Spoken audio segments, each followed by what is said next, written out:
HIV and AIDS education. First, HIV का full form जो है वो है human immuno deficiency virus. Okay. And AIDS का जो फुल फॉर्म है वो है एक्वायर्ड इम्यूनो डेफिशिएंसी सिंड्रोम। यहाँ से बहुत बार क्वेश्चन आया है कि what is the full form of HIV, human immuno deficiency virus. और एड्स का भी ऐसे आया है, what is the full form of AIDS, acquired immuno deficiency syndrome.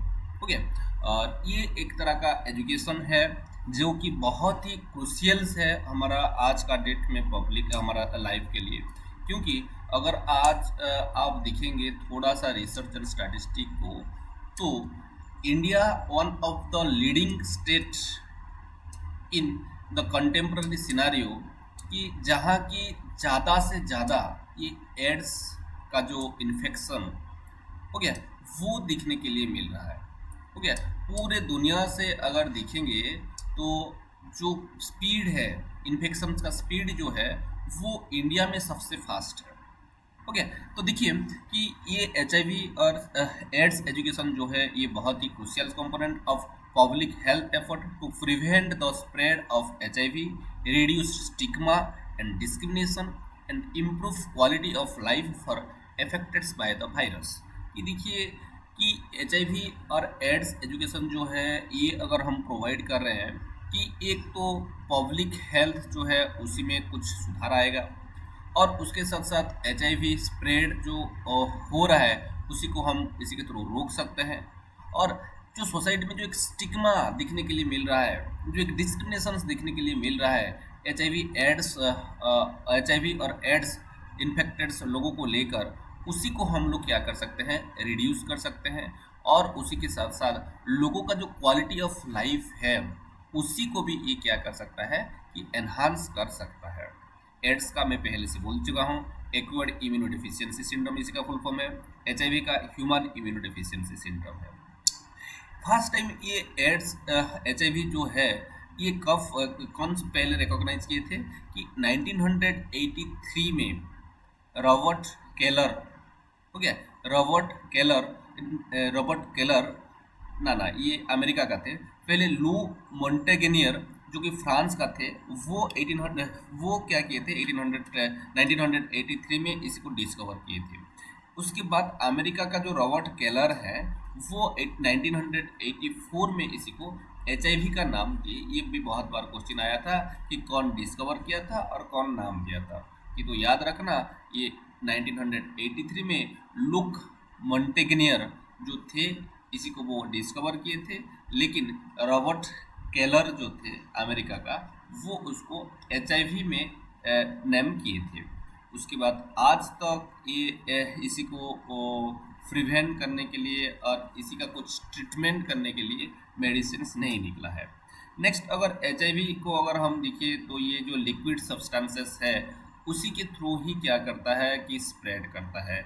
जैसे कि ये मदर वूम्फ सिमन्स ब्लड ब्रेड वूम्फ के थ्रू ये क्या होता है, इन्फेक्ट होता है। सिमन्स के थ्रू ये इन्फेक्ट होता है। फ्लड के थ्रू ये इन्फेक्ट होता है। ब्रेस्ट मिल्क के थ्रू ये क्या होता है, इन्फेक्ट होता है और स्प्रेड भी करता है।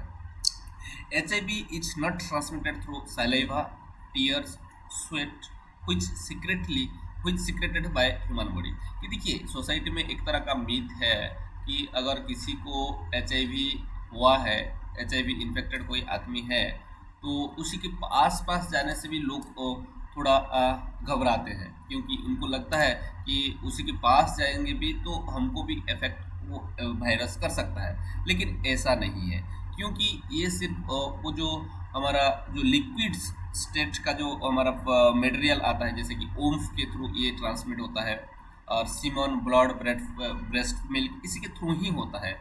आप ये सालाइवा के थ्रू, टीयर के थ्रू, स्वेट के थ्रू, इसी के थ्रू ये कभी ट्रांसमिट नहीं होता है। और इसी के साथ साथ ये कोरोना का जैसे हमारा जो एयर में ट्रांसमिट हो रहा था उस तरह का कुछ इसी का नहीं है। हो गया, लेकिन लोगों को लगता है कि नहीं उसी के पास जाएंगे तभी भी हम इन्फेक्टेड हो जाएंगे, और इसीलिए वो एक तरह का डिस्क्रिमिनेशन दिखने के लिए मिलता है।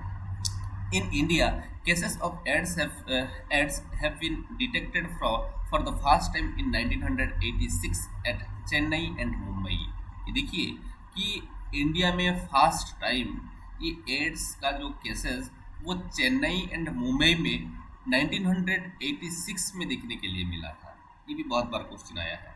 ओके, और ये एड्स जो है ये एक तरह का कलेक्शन ऑफ सिम्टम और कलेक्शन ऑफ इन्फेक्शन हो गया, जिसके कारण कि हमारा जो इम्यूनो सिस्टम्स वो एकदम से क्या हो जाता है, पैरालाइज हो जाता है। और उसी को ही हम लोग क्या बोलते हैं कि HIV बोलते हैं और HIV इन्फेक्टेड्स हम लोग बोलते हैं। अगर इसी का मेथड ऑफ स्प्रेड को देखिए तो मैं पहले से तो बोल चुका हूँ कि ये जो हमारा ब्लड, ओम्फ हो गया, सीमन, ब्रेस्ट मिल्क, इसी से ये ट्रांसमिट होता है।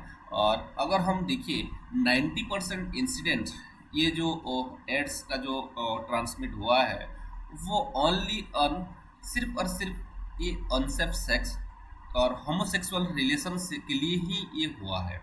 ओके, और इसी को अगर HIV को देखिए ट्रांसमिशन इसी का ब्लड में, तो ये भी बहुत फास्ट ब्लड के थ्रू होता है और बहुत सारे लोगों को बहुत क्विकली ये इन्फेक्ट कर देता है। और उसी के साथ साथ नीडल, सिरिंज जो हम लोग यूज कर रहे हैं उसी के थ्रू हो सकता है। और प्रेग्नेंट वुमेन्स जो है उनके थ्रू ये हो सकता है। अगर प्रिवेंटिव मेजर को दिखे तो आज तक इसके लिए कोई मेडिसिन नहीं निकला है।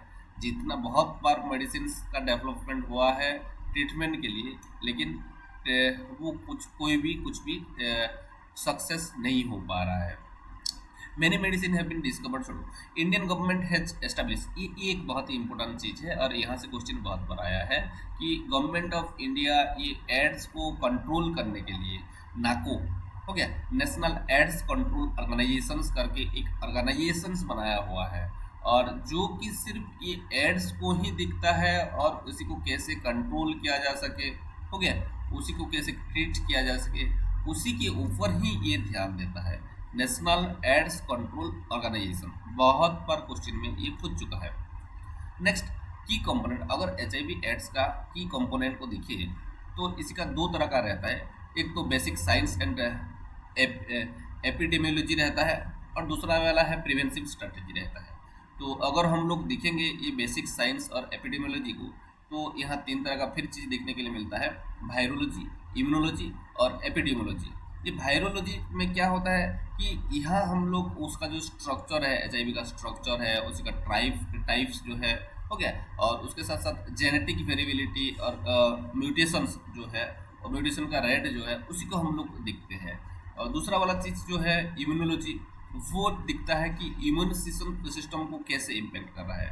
और वो जो CD2 है उसी का डिप्लेशन T सेल्स, ये बहुत बार क्वेश्चन पूछ चुका है कि ये जो HIV होने से कौन सा सेल को डिप्लेट करता है, वो है T सेल। हो गया, क्वेश्चन में ये भी आ चुका है T सेल, याद रखना CD4 T सेल, और सिर्फ T सेल्स भी याद रखने से आपको पता चल जाएगा। और इसी के ऊपर इम्यूनोलॉजी में डिस्कशन किया जाता है और डिस्क्राइब किया गया है। उसके बाद एपिडेमियोलॉजी, यहाँ जो ग्लोबल और रीजनल प्रिविलेंस और इंसिडेंसेस जो हो रहा है उसी का किस तरह का रेट है, हो गया, पेस क्या है, डेमोग्राफिक पैटर्न्स क्या है, हाई रिस्क पॉपुलेशंस कौन सा रीजन्स में रह रहे हैं, और उसके साथ साथ इनका जो मोड ऑफ ट्रांसमिशंस वो क्या है। नेक्स्ट, अगर हम प्रिवेंटिव स्ट्रैटेजी को देखें तो यहाँ भी तीन तरह का चीज़ देखने के लिए मिलता है। बिहेवियरल इंटरवेंशन, जहाँ की हम लोग एब्स्टिनेंस और फेथफुल कॉन्डम्स ये सब कुछ को क्या करते हैं कि यूज करते हैं, और इसी को ABC अप्रोच बोलते हैं। सेफर सेक्स इसके बारे में बोला जाता है। नेक्स्ट, बायोमेडिकल इंटरवेंशन, जहाँ की pre exposure prophylaxis, post exposure prophylaxis, treatment prevention, ये सब कुछ यहाँ दिखने के लिए मिलता है और दिया जाता है। नेक्स्ट, स्ट्रक्चरल इंटरवेंशन, जहाँ की हम लोग एड्रेस करते हैं कि सोसाइटी का जो डिटर्मिनेंट है हेल्थ का उसको कैसे एड्रेस किया जा सके, gender equality, women empowerment, legal policy and practices, ये सबको यहाँ देखते हैं। अगर हम लोग एजुकेशनल अप्रोच और मेथोडोलॉजीज को देखिए तो बहुत सारे हैं, और जो सबसे पहले लेकिन आता है वो है स्कूल बेस्ड HIV एजुकेशन। अगर school based HIV education provide कर रहे हैं तो ये बहुत ही इफेक्टिव होता है। और एक यहाँ क्या किया जाता है, ये जो HIV एड्स के बारे में इसको करिकुलम में इंटीग्रेट कर दिया जाता है, और अक्रॉस द ग्रेड, हो गया, ये प्रोवाइड किया जाता है। और उसके साथ साथ जो लाइफ स्किल और कॉम्प्रिहेंसिव सेक्सुअलिटी एजुकेशन जो है उसको प्रोवाइड किया जाता है। नेक्स्ट, टीचर्स जो लोग होते हैं उनको ट्रेनिंग प्रोवाइड किया जाता है, और कैसे कि एक